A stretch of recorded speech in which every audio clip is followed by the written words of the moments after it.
Well, just let me spill the beans on some recent UK immigration shenanigans, shall I? So our Home Secretary, Suella Braverman, seems to be on a bit of a mission to give the UK's immigration policies a little shake-up.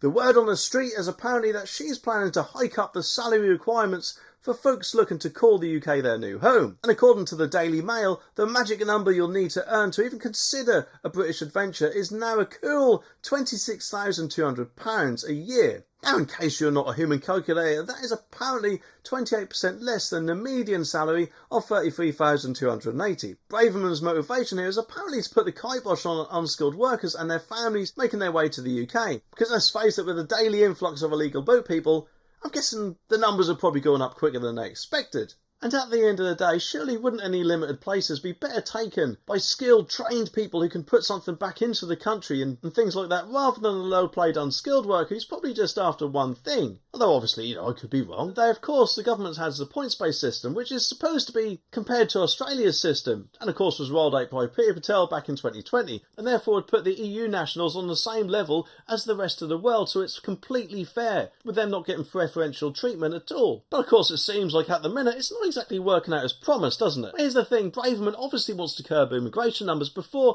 the Office of National Statistics, the ONS, drops its latest report. And yeah, I'm guessing that's probably because at the last general election, the Conservative Party apparently promised to reduce net migration, but the latest figures hit a record high last year. It's kind of like saying you're going to stop eating chocolate, but then the next day you find yourself in the chocolate factory. But in a quest to keep the numbers down, the Home Secretary decided to drop the mic in May by announcing that the students can't bring their family members to the UK anymore, and the new rules would only allow a handful of people coming to the UK to bring partners and their children. Because let's face it, the limit has to be drawn somewhere, doesn't it? But personally, I think as well as doing this, they should actually take the Australian Tony Abbott style approach and actually turn around all the boats that are coming from the safe country of France, because surely if they're coming from a safe country, then they can't be at risk at all, can they? But anyway, the article says in 2022 around 486,000 student visas were issued, up from 269,000 in 2019.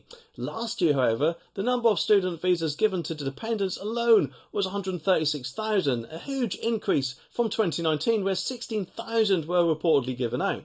And it is believed that Braverman wanted to go further but was blocked by Chancellor Jeremy Hunt and Education Secretary Gillian Keegan, who were concerned about the economic impact of the harsher clampdown.